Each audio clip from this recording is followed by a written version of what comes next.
මොන පක්ෂයට අයිති වෙන්න පුළුවන් මොන ආගමකට අයිති වෙන්න පුළුවන් ඒක වෙන දෙයක්. මානව හිමිකම් කියන සියලුම දෙනාට පොදු එකක්. ගේන පිරිමි කියලා වෙනසක් නේ. ලොකු පොඩි කියලා වෙනසක් නේ. සිංහල දෙමළ මුස්ලිම් ක්‍රිස්තියානි කියලා වෙනසක් නේ. සියලුම දෙනාට අයිති එක තමයි මානව හිමිකම්. ඒ රේසිපාසු වචනයක් නෙවෙයි රමලාන් කියන්නේ. සාමය රැකගෙන ආපු මාසය. සංගීතියව රැකගෙන ආපු මාසය. සමගිය රැකගෙන ආපු මාසය. මේ රට තුළ බහු ජාතින් බහු ආගමික ජීවිත වල රටක්. එම නිසා අපි මේ රට තුළ මේ මුතුන් මිත්ත මේ රට තුළ සාමය සමගිය අගය කරන ජීවත් වුණා. ඉදිරියට මේ ගමන අපි ඉදිරියට රැකගෙන යන්න ඕනේ. ජාත්‍යන්තර මානව හිමිකම් සංවිධානයේ සියලුම සමාජිකයන් ඔබ සියලු දෙනාගේම අවසරයි. ප්‍රථමයෙන්ම අපි මෙතන ස්තුතිවන්ත වෙන්න අනිවාර්යයෙන්ම අපිට ඒ ස්තුතිය පුද කරන්නම ඕනේ. ඒ කියන්නේ ජාතික අන්තරාගමික පූජක එකමුතුවේ අපි අවුරුදු 20කට වැඩි කාලයක් සේවය කරන ආගමික නායකයෝ මේ ස්ථානයේ වැඩ සිටිනවා. අපහට මෙම මානව හිමිකම් සංවිධානය මගින් ඒගොල්ලන්ගේ සංවිධානයට ජ්‍යෙෂ්ඨ උපදේශකවරුන් වශයෙන් බෞද්ධ කටයුතු පිළිබඳ, හින්දු කටයුතු පිළිබඳ, ක්‍රිස්තියානි කටයුතු පිළිබඳ, මුස්ලිම් කටයුතු පිළිබඳ අපි හතර දෙනාටම මෙම ජාත්‍යන්තර මානව හිමිකම් මෙම කවුන්සිලය මගින් අපහට අද ගෞරවනීය තනතුරක් ලබා දුන්නා. එම තනතුර ලබා දීම පිණිස අපේ සංවිධානය මගින් ජාතික අන්තරාගමික පූජක එකමුතු සංවිධානය මගින් අපගේ ගෞරවනීය ස්තුතිය මෙම අවස්ථාවේදී එම සංවිධානයට ඉතාමත් හදවතින්ම පුද කරනවා. ස්තුතියි. ඒ වගේම ඉෆ්තාර් උත්සවය ඉෆ්තාර් නම් නොම්බි උපවාසයේ අතරින්නට පෙමිණ සිටින ඔබ සියලු දෙනාම භාග්‍යවන්තයයි.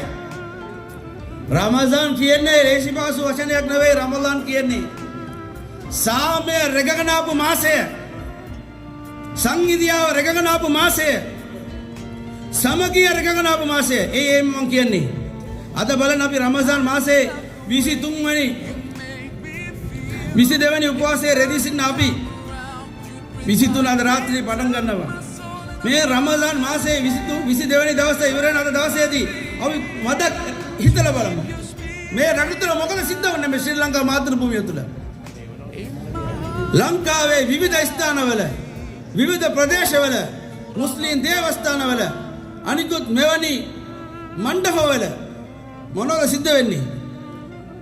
මුස්ලිම් ප්‍රජාව උපවාසයේ රැඳී සිටින ජනතාව ඉෆ්තාර් නම් එම උපවාසයේ අතරින් සූදානම් වෙන මොහොතේදී අනිකුත් ආගමික නායකයන් සර්ව ආගමික නායකයන් බෞද්ධ හින්දු ඉස්ලාම් ක්‍රිස්තියානි මේ ආගමික නායකයන් අත්වල බෙදගෙන එකතු වුණා.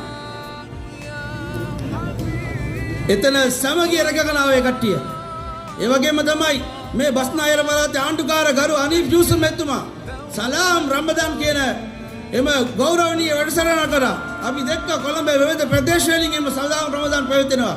සියලුම ආගම නියෝජන කරමින් ආගමික නායකයන් සියලුම ජනතාව නියෝජන කරන සිංහල දෙමළ මුස්ලිම් ක්‍රිස්තියානි ජනතා නායකයන් අත්වල බෙදගෙන ඒකල සාමය සමගිය ඇති කිරීමට එකතු වෙන්නකම් දැක්කා. ඒකයි මං කියේ මේ රමදාන් මාසය සාමය සමගිය සංගීතිය රැකගෙන ආපු මාසය. එම නිසා මේ මාසය තුළ අල්ලාහ් තාලා අපගෙන් බලාපොරොත්තු වෙන එක දෙයක් තමයි. අල්ලාහ් තාලා කියනවා එක එකනා කියනවනේ මේ හෝල් එකේ අයිතිකාරයා කියයි මේ හෝල් එක මගේ එක. දරුවන්ගේ අයිතිකාරය අම්මා තාත්තා කියයි මේ දරුවා මගේ. ඒ වගේම ෂොප් එකේ අයිතිකාරයා කියන්නේ මේ ෂොප් එක මගේ. ෆැක්ටරි එකේ අයිතිකාරයා කියන්නේ මේ ෆැක්ටරි එක මගේ. ෆ්ලයිට් එකේ අයිතිකාරයා කියන්නේ ෆ්ලයිට් එක මගේ. ඒ වගේම මේ රමදාන් ගැන අල්ලාහ් තාලා කියනකොට අස්සෞමුලි වානාජිසි බිහි මේ රමලාන් මට අයිතිවෙච්ච එකක්. මේ උපවාසය මට අයිතිවෙච්ච එකක්. ඒකට කුලිය මම තමයි ලබා දෙන්න කියලා අල්ලාහ් තාලා කියලා තියෙන්නේ. එවැනි අල්ලාහ් තාලාගෙන්ම අල්ලාහ් තාලාට අයිති මේ රමලානේ අපි සියලු දෙනාම මෙතන රැඳී සිටිනවා. මෙතන මුස්ලිම් ප්‍රජාව විතරක් නෙවෙයි සහජීවනයේ සමගිය අගය කරගෙන මෙතන සිංහල දෙමළ ක්‍රිස්තියානි සහෝදර ජනතාව පැමිණ සිටිනේ. එයි මේ රට තුළ බහු ජාතින් බහු ආගමික ජීවිත වල රටක්. එම නිසා අපි මේ රට තුළ මේ මුතුන් මිත්ත මේ රට තුළ සාමයේ සමගිය අගය කරන ජීවත් වුණා. ඉදිරියට මේ ගමන අපි ඉදිරියට රැගෙන යන්න ඕනේ. ඒකට ජාත්‍යන්තර මානව හිමිකම් මේ ගෝලීය මේ සංවිධානය මහඟු සේවාවක් මේ රට තුළ කරගෙන යනවා. මේ ඉෆ්තාර් උත්සවය මේ සංවිධානය මේ කොළඹ විතරක් නෙවෙයි. අද යාපනයේ උතුරේ මේ රමදාන් උත්සවය අමීර් ખાન එමනේ. යාපනයේ මේ ඉෆ්තාර් උත්සවයක් මුස්ලිම් දෙමළ ඒ විදේශ ඉන්න ක්‍රිස්තියානි සිංහල ජනතාව එකතු කරලා අදත් පවත්වනවා. ආරිෆ් හාජර් කියන මෙතුමාගේ ප්‍රධානත්වය මේගොල්ලන්ගේ සංවිධානයේ උපදේශකවරයෙක් වශයෙන්. එම නිසා අපි මේ සංවිධානයත් එක්ක අත්වල බෙදගමු. මේ ගමන අපි ඉදිරියට යමු. අපේ මොන පක්ෂයට අයිති වෙන්න පුළුවන්, මොන ආගමකට අයිති වෙන්න පුළුවන්, ඒක වෙන දෙයක්. මානව හිමිකම් කියන සියලුම දෙනාට පොදු එකක්. ඒ ඩෙපියුටි ස්පීකර් ડોક્ટર රසීස් අලි මෙතුමා මෙම ස්ථානයේ දෙවිල එතුමා කතාව කිව්වා. මානව හිමිකම් හියුමන් රයිට්ස් අමීර් ખાન සභාපතිතුමා කිව්වා මේ සියලුම දෙනාටම පොදු දෙයක්. ගේන පිරිමි කියලා වෙනසක් නේ, ලොකු පොඩි කියලා වෙනසක් නේ, සිංහල දෙමළ මුස්ලිම් ක්‍රිස්තියානි කියලා වෙනසක් නේ. සියලුම දෙනාට අයිති එක තමයි මානව හිමිකම්. ඒ මානව හිමිකම් රැක ගැනීම නම් ගැනීමට සියලු දෙනාම ඕනෑම අවස්ථාවට අපි බෙදලා ඉන්නවා. එම නිසා international human rights global mission එකට අපගේ හෘදයාංගන ස්තුතිය මුල්ල කරන අතර ඒගොල්ලන්ගේ සියලුම සත්කාර වලට මානවයා වෙනුවෙන් මානව හිමිකම් වෙනුවෙන් පෙනී සිටින ඕනෑම අවස්ථාවකට ජාතික අන්තරාගමික පූජක එකමුතු අපි අත්වල බෙද ගන්නවා කියන පණිවිඩය ලබා දෙමින් ඔබ සියලුම දෙනාටම රමදාන් මුබාරක්. ඔබ සියලුම දෙනාටම අල්ලාහ් තාලාගේ ආශිර්වාද මිහිර සෙමදා ලැබේවා කියලා හදවතින් ප්‍රාර්ථනා කරමින් නිවැඩ යනවා. ස්තුතියි. අස්සලාමු අලයිකුම්. ආයිබෝවන්.